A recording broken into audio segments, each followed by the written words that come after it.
visi, su jumis sveikinuosi vėl Finansų akademija ir aš laidos vedėja Šarūnė Petrošiūtė. Šiandien išskirtinai džiaugiuosi galėdama pakalbinti Lietuvos Junior Achievement vadovę Andželiką Rusteikienę ir šiandien pakalbėsime būtent apie mokinių verslumą. Labas, Andželika. Sveika. Tai malonu, kad prisijungiai ir nusprendėjai pasidalinti savo visą sukauptą patirtimi, kurios tikrai yra labai daug. Tai nieko taip nelaukiant, gal ir pradėkim. Kada verta pradėti su vaikais kalbėti apie verslumą? Žinot, šiandien pagalvojau, kad tą dieną, kai pradėtam kalbėti apie smalsumą ir atsakomybę, tada galime ir verta pradėti apie verslumą kalbėti. Nes aš matyt apskritai labiau mėgstu žodį antreprenerystė, mes dar jį taip sudėtingiau jaukinamės, nes visgi verslumas ar antreprenerystė tai yra kompetencija. Ne, tai yra mūsų kompetencijų rinkinys, ką mes savyje turim, tai yra apie komandinį darbą, apie atsakomybę, apie savarankiškumą, apie lyderystę, apie komunikaciją, apie gebėjimą dirbti komandoje.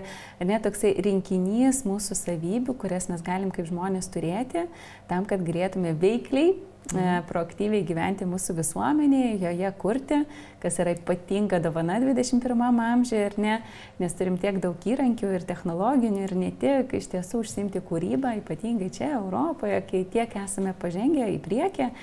Tad jau nuo mažų dienų su vaikais galime pradėti apie tai kalbėti ir aišku, kol jie yra mažučiai, tai mes labiausiai kaip žmonės kalbame per savo šeimos pavyzdį, per savo bendruomenės pavyzdį, nes mažiukai vaikai, jie yra tyrinėtojai, jie žiūri ir jie labai daug mokosi iš pavyzdžio.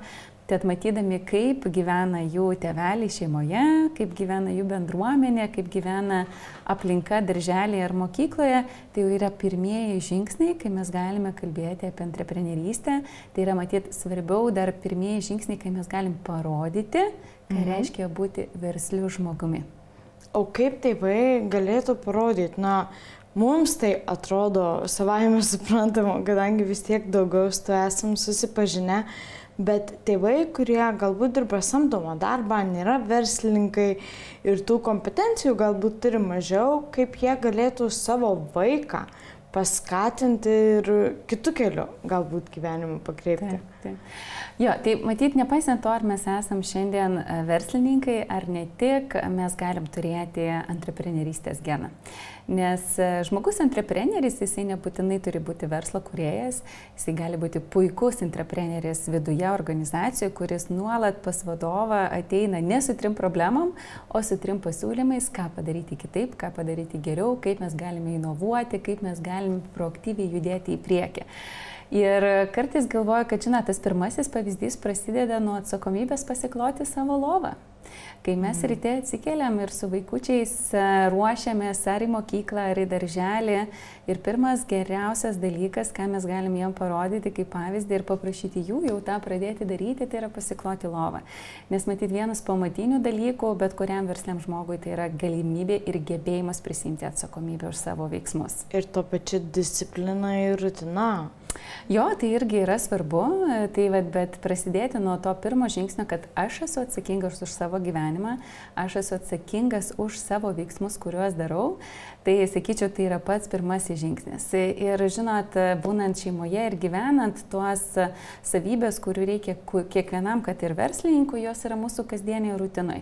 Mes galime rodyti jau savo pavyzdžių, kaip mes bendraujame tarpusavyje, ar mes girdim vieni kitus, kaip mes adresuojam, ar ne, savo norus, savo pageidavimus, ar mes prisimam lyderystę, kai yra problema, ar namuose, ar darbe, ar ne, ir ar mes, žinoma, visą tai galime aptarti su vaikais, kaip mes vertinam įvairią informaciją, kuri pas mus ateina, ar mes turim pakankamai kritinio mąstymo įvertinti, na, kiekvieną naujieną, kuri mus pasiekia, ne, kaip mes sugebam dirbti komandoje, juk ir šeima yra komanda, ar ne, ar mes dalinamės atsakomybėm šeimoje, ar mes aptariam rezultatus, kuriuos pasiekėm su šeima, ar mes planuojam savo laiką, ar ne, juk visą tai mes darom ir versluose, visą tai darom organizacijose. Tai vat, tokie maži dalykai, kuriuos jau tikrai galim daryti ir su vaikais, jie visi lemia mūsų ateities gyvenimo būdą. Ir žinot, tiesiog anksčiau gal mes labai turėjome daug tokių tradicinio suvokimo, kad tik verslininkas tai yra tas žmogus, kuris imasi iniciatyvos, kuris prisiima atsakomybę už savo komandą, už rezultatą, kuris nuolat ieško inovacijų. Tai buvo įprasta. Tai buvo įprasta, bet šiuolaikiniam pasaulyje, kai viskas ant tiek keičiasi, kai mes nebegalim planuoti savo karjeros 20 metų į priekį, kai mes nežinom net kas rytoj atsitiks, kai mes nuolat kiekvienas darbo vietoje, netgi būdami mokytojais, ar ne, turime kurti, ar ne, ir tai tampa mūsų tokia visiška kasdienybė, kai nebėra vienos struktūros ir vieną šabloną, pagal kurį mes turim veikti. Suprantu, kad antreprenerystė yra ir turi būti kiekvieno 21 amžiaus gyventojo mąstysena. Ir ne tas požiūris, kad aš esu veiklus žmogus, nesvarbu, ką bedaryčiau. Tai va, tai jau ryte prisėmė atsakomybę už savo veiksmus šeimoje, mes iškeliaujam darbelį ir tas esminės kompetencijos, kurias jeigu anksčiau galvodam, kad turi tik verslininkas, šiandien mes galim diegti kiekvienam vaikui, net nebūdami verslininkais, ar ne, bet suprasdami, kad kūrybiškai mąstyti gali kiekvienas. Leiskime vaikams eksperimentuoti, nesakykime ir neuždėkime tabų, kas yra galima. Savo limitų. Jo, to, ko mes dažniausiai bijome patys, kaip suaugę mokytojai ir tėvai ar bendruomenės nariai.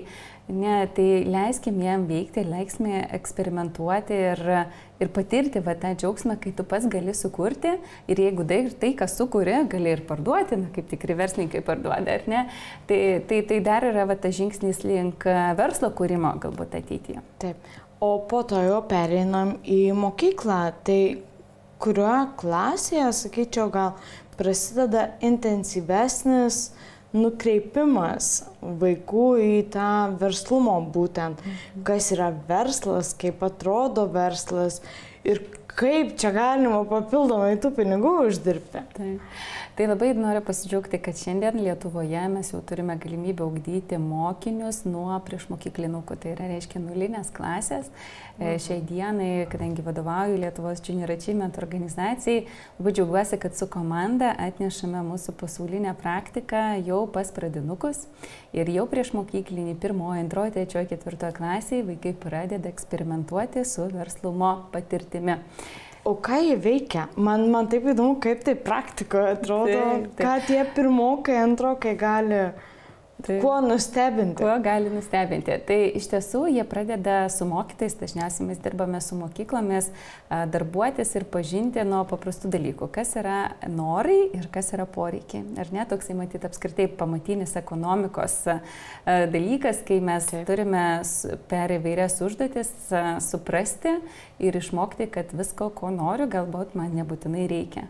Labai džiaugiuosi, kai vaikai, antrokai, trečiokai, jie turi galimybę kurti savo keksiukų, kepyklėlės, susipažinti, kokių išteklių reikia, norint sukurti keksiukų kepyklėlę, jas bandyti parduoti savo keksiukus, susipažinti su tuo, koks yra valstybės vaidmuo ekonomikoje, ar ne, kai jie pradeda mokėti pirmuosius mokesčius valstybiniai mokesčių inspekcijai, tokia imitaciniai klasiai, ar ne. Jie lygiai taip pat mokosi ir kokie yra mokesčiai. Taip, jau netgi tokie mažučiai, jie konceptualiai susipažįsta su tokiu dalyku kaip mokesčiai, gal dar ten be procentų ir detalių dalykų, ar ne, bet jie jau supranta, kad yra institucijos, kurios susirenka mokesčius ir po to, ką jos daro su tais mokesčiais, ne, kad mes turime, jie gali dėl to eiti nemokamai į mokyklą, ar ne, gauti šiandien visiems prieinamą mokslą, jie gali keliauti į ligoninės mokytis, jie gali išsikviesti gaisrininkus, gesinti galbūt jų degančių keksiukų kepyklėlę, ne, jau 4 klasėje mokiniai gali ir rašo pirmuosius verslo planus, susipažįsta su finansų institucijom, ką reiškia bankas, ar ne, kada galima galbūt paimti paskolas, kada galima taupyti pinigėlius tenai. Po truputį judant toliau, 5-8 klasė, jie jau įkūrė pirmasias Junior Achievement mokomasias mokinių bendrovės. Ar ne, tai jau yra programa, kur vaikai pabando pirmąjį savo verslo kūrimą nuo pradžios iki prototipų sukūrimo. Jie ieško problemos rinkoje, jie suranda tą sprendimą, kuris dažniausiai ir būna puikiai verslo idėja. Jie kūrė prototipus, jie jo testuoja rinkoje. Labai džiaugiuosi, kad vis daugiau verslo atstovų įsitraukia į mentorystę vaikams ir kad tikrai mes matom tokį, žinot, dažnai labai kalbėdavom, kad mokykla turi būti be sienų. Ir šiandien mokykla be sienų, tai reiškia, kad ir mes, kaip kiekvienas Lietuvos pilietis, galime ateiti į mokyklą, papasakoti apie savo kasdienį darbą, papasakoti apie savo profesiją, mentoriauti vaikams, kurie turi mokomasias mokinių bendrovės, pasikviesti vaikus šiandien į savo įmonės irgi, šešėliauti, pravesti ekskursiją savo versluose ir iš tiesų parodyti, kaip atrodo tas gyvenimas, ne tik teoriškai, bet praktiškai. Ir kai vaikai kūrė mokomasias bendrovės, jie iš tiesų praeina visas tas stadijas nuo didžiausio svajonės susikurti tai, apie ką jie visada svajojo, iki pirmųjų pamokų, kai vyksta klaidos, kai kas nors nepasiseka ir reikia irgi prareflektuoti su mokytojom, kad klaida yra viskas gerai. Pamoka ir kad to pasaulis nesustoja ir kad viskas bus gerai ir kad jūs galite eksperimentuoti toliau ir daryti dar 15 verslų tol, kol busite mokykloje. Na ir kai jau baigsit mokyklą, kiek jau turės jie drąsos ir pasitikėjimo savimi iš tiesų tai įgyvendinti. Ir vat, kai mes kalbėjome apie tai, kad o ką dar tėvai gali padaryti šeimoje, tai, manau, esminis dalykas tai ir nebijoti kalbėti su vaikais apie verslą, apie savo darbą, pasakoti, kaip jie dirba, ką jie daro, kad tai nebūtų kažkoks tabų ir vaikeli, tu dar tam nepasiruošęs. Iš tiesų, vaikai nuo mažų dienų labai daug supranta, jie viską girdė, viską pagauna. Smalsumas. Jie yra smalsus natūraliai ir jeigu mes tik tai lydim juos to smalsumo keliu, o ne pristabdom ir sakom, čia dabar ne tavo laikas, ne tavo amžius, tai mes tik jiem padedam augti. Tai va, tai 5-8 klasė jau vaikai gali kurti pirmasias mokomasias mokinių bendrovės, o 9-12 klasė tęsti tą kelionę su dar sudėtingesnė šiek tiek metodologija. Jau skaičiuoja savo pajamas ir išlaidas, pirmuosius lūžio taškus, ar ne, susirenka visoje šitoje programoje, jie nuolat turi ir investuotojų, kurie perka jų akcijas mokomųjų mokinių bendrovių. Tai reiškia, jie susipažįsta, ką reiškia kapitalas susirinkti, ne, ką reiškia įvaldyti, ką reiškia uždirbti arba iš tiesų bankrutuoti mokslo metų pabaigoje, ne? O būna ir tokių atvejų. Būna ir tokių, tikrai. Būna ir bankruto, žodžiu, kaip realybė. Kaip realybė ir labai gerai, kad jie dar turi tą mokyklą. Ar ne, nes vis kaip bebūtų mokykla yra tokia saugi aplinka, ar yra šalia mokytojas, kuris nuolat lydi, yra mentorius, ar ne, kuris gali patarti, ką daryti geriau, yra daug verslo savanorių, kurie mentoriauja ir konsultuoja mokinių bendrovės ir kol mokiniai tikrai yra mokykloje, visas pasaulis jiems nori padėti. Visi taip stengiasi, kad jiem iš tiesų pasisektų, ar ne? Ir tai yra toks unikalus laikas, kai mes matom, kad ypatingai, kad ir kokie penktokai, kurdami mokomasias bendrovės, jų akys žiba, o aplink esančių mentorių dar labiau, nes visi mes stengiamės ir visada juk norime, kad mūsų jaunai kartai būtų tik geriau, tik geriau negu mums pasisekė, ar ne? O per tiek metų patirties, būtent su mokomojom visom bendrovėm, ką tokio labiausiai stebinančio teko sutikti, ką mokiniai yra sukūrę, kokias tas bendrovės? Žinot, matyt, esminis dalykas, kuris mane žavi, kai mokiniai kūrė Junior Achievement mokomasias bendrovės, yra tai, kad jie gali įgyvendinti savo svajones, o jos būna labai įvairios. Žinot, kuo aišku, jeigu istoriškai žiūrint, tai tol, kol mes viską darėm tik rankytėm ir kojytėm, visada turėdam įvairių inovacijų, kurias labai gali apčiuopti, ar ne, ar tai būtų įvairios maisto produktai, ar tai būtų, prisimeniau, balinanti dantų pastą. Ir labai smagu, kai mokykloje jau mokiniai gali sujungti ekonomikos ir verslumo pamokas kartu su chemija. Ar ne, eksperimentuoti per vieną pamoką, įgyvendinti verslą per kitą pamoką, taip jie gal irgi praktiškai supranta, kodėl jiems reikia chemijos šiandien mokykloje, ar ne, ir ką su ją daryti. Tai mokomųjų mokinių bendrovių patirtis ir ką jie sukuria, būna nuo tokių paprastų ir kasdieniškai apčiuopimo, iki šiandieną matau, kad mes vis daugiau mokiniai nori ir skiria laiko aplinkosaugai, socialinėms problemams. Tvarumui. Tvarumui, ar ne, kad ir šiemet mūsų laureatai, mokomųjų mokinių bendrovių komanda Brilliant iš Mažeikių, jie sukūrė žaidimą, kurį gali žaisti silpnaregiai ir matantis kartu, kuris yra padarytas, raidelės padarytos, žaidimas skirtas žaisti kryžiažodį, ar ne, ir dėlioti kuo ilgesnį žodį ir visos detalės yra padarytos tiek reginčiųjų raštų, tiek brailio. Ir tai reiškia, kad jie šiandien nori jungti mūsų visuomenę į vienį, kad mes būtume bendrystėje. Tuo pačiu matau, kad kaip bebūtų, tai yra technologijų karta. Ar ne? Šiandien, taip kaip mes anksčiau rašydavom tušinuku ir pieštuku, šiandien jie puikiai viską valdo virtualiom priemonėm, skaitmeniniam priemonėm, ar ne, naudoja virtualios realybės įrankius, naudoja programavimo kalbas. Ir matau, kad ir pavyzdys, kurį per karantiną mokiniai buvo sukūrę NFC technologiją paremtą aplikaciją, kad galėtų matyti restoraną, pridėję savo telefoną, matyti meniu, atsiskaityti, būtų visiškai nereikėtų kontakto su padavėju, ar ne? Tai šiandien irgi tai yra mokinių bendrovė, kuri juda į realią kasdienybę, mokykloje pradėję šį verslą ir toliau norėdami įtęsti, ar ne? Tai matytų istorijų ir pavyzdžių būna labai įvairių, bet labai svarbu, kad vaikam tai yra kelias pasitelkti jų talentus, tai, kas jiem rūpi ir įgyvendinti. Nes kaip bebūtų, 21 amžius jis yra antreprenerystės amžius. Tai yra kūrėjų amžius. Kiekvienas iš mūsų gali būti smulkus ar stambus verslininkas, ar ne? Ir ar mes kursime verslą, ar mes kursim socialinį verslą, ar mes galbūt vesime į priekį nepelno siekiančią organizaciją, šiandien mes galim visą tai padaryti. Pažiūrėk, Lietuvoje jau keli startuoliai auga ir tik tai daugės jo. Ir tik tai daugės, nes technologijos mums leidžia greitai augti, leidžia kurti inovatyvius sprendimus, leidžia veikti ne tik Lietuvoje, bet ir visame pasaulyje.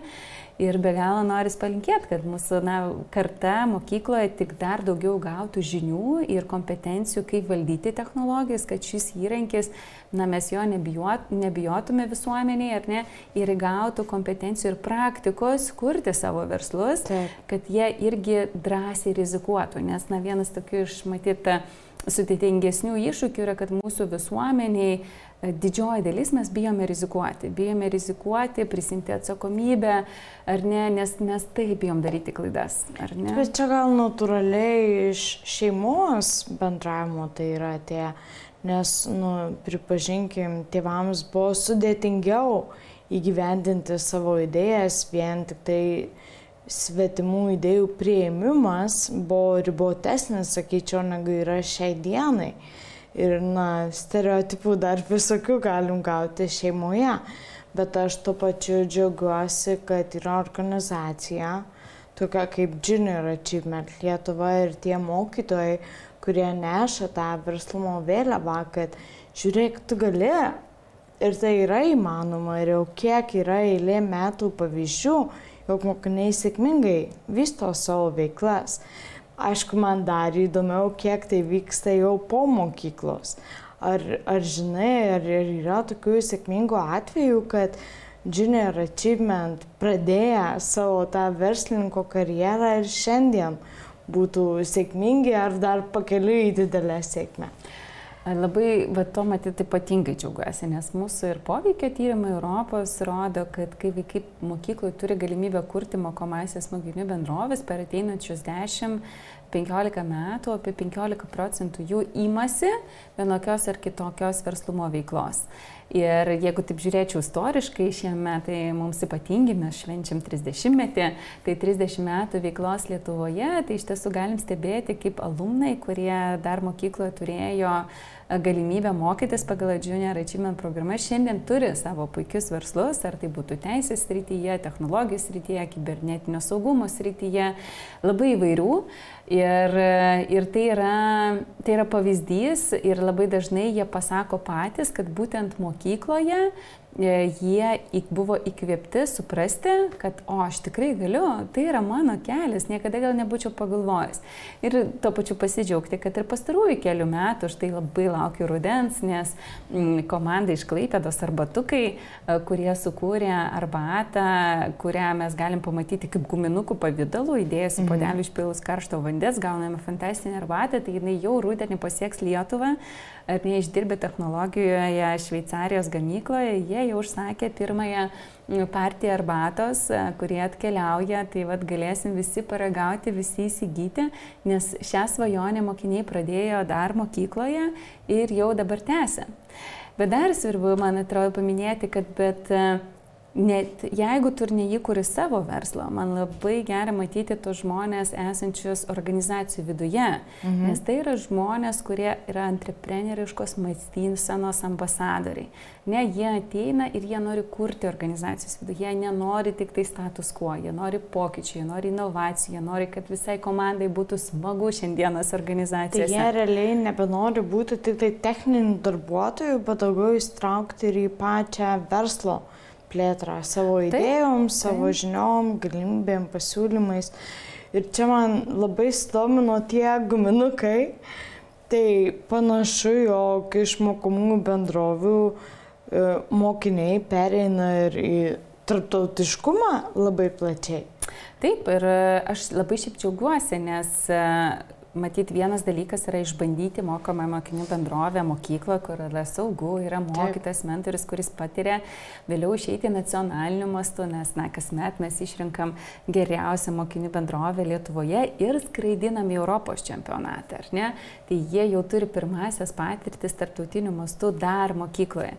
Ir jeigu tai juos padrasina kurti plačiau, pamatyti, kiek tokių pačių kaip jie yra visoje Europoje, štai šią savaitę dabar rugpjūčio pabaigoje mes turėjome Junior Achievement Europos alumni konferenciją, į kurią buvo suskridę į Lietuvą virš 150 jaunų žmonių iš visos Europos, kurie dar mokykloje yra turėję mokomųjų mokinių bendrovių patirties.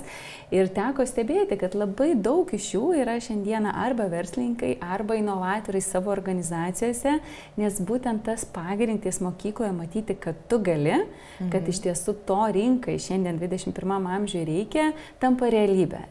Ir jiem taip smagu tarpusavėje susitikti, nes tai yra unikali bendruomenė, nes tai yra veržlių žmonių bendruomenė. Jie visi nori iš savo gyvenimo daugiau. Jie visi nori sukurti ir smagu, kad jie visi turi tokį tarptautinį tinklą, kur jie tarpusavėje gali dalintis kontaktai, žinomis, kas pasisekė, kas nepasisekė, ką inovatyvaus galbūt galima sukurti čia gyvenant Lietuvoje, bet Prancūzijoje, pavyzdžiui, ar ne? Tai mes ir netgi Lietuvos Junior Achievement kasdienybėje labai strategiškai žvelgiame tai ir jau eilę metų dabar organizuojam tokį tarptautinį pičų konkursą, į kurį sujungiam bene 10 valstybių, kad galėtų vaikai pristatyti dar savo verslo idėjas tarpusavyje. Tai čia ne tik verslumas, bet dar ir gerokai viešojo kalbėjimo lavinimas. Būtent, nes tai kaip bebūtų viena iš antreprenerystės kompetencijų, išmokti gerai kalbėti, viešai tikinamai pristatyti tai, ką tu nori pasakyti. Parduoti save. Ir žinokit, Lietuvos apskritai stipriausia kompetencija, kurią mes pastebėm tarp mūsų mokomųjų bendrovių, vaikams taip sekasi ir jiems taip patinka parduoti. Tiesiog tai yra tas pagrindinis toksai aspektas, kai jie atvažiuoja į mūsų Expo, tai yra parodas mokinių bendrovių, kai jie pristato savo verslus ir parduoda, akis dega ir kaip natūraliai jiem gerai sekasi. Tai kažkaip labai norisi, kad jie tikrai turėtų tos tarptautinės patirties ir kadangi Lietuva, kaip sakau, mes esam čia keli milijonai, bet pasaulyje mūsų yra labai daug, tai jau keli metai Londono Sičio klubas, Kopenhagos, Briuselio priima mūsų mokomųjų mokinių bendrovių vaikus į stažuotes ir jie baigia kurti savo verslus mokykloje, keliauja pamatyti, kaip atrodo tarptautinės organizacijos kitose valstybėse ir grįžta su dar didesniu matymu, kiek tarptautinių mastų jie gali padaryti jau šiandien. Tai ačiū tau, Andželika, jog atvykai pasidalinti verslumo patirtimi ir aš labai tikiu iš tą idėją, jog jauni žmonės gali vystyti ir būti verslininkais dar būdami mokyklos suole. Svarbiausia yra nebijoti, judėti į priekį ir kad bet kokią idėją turėtum ją įgyvendinti. Tai nuostabus yra dalykai, tai ką jūs kuriate.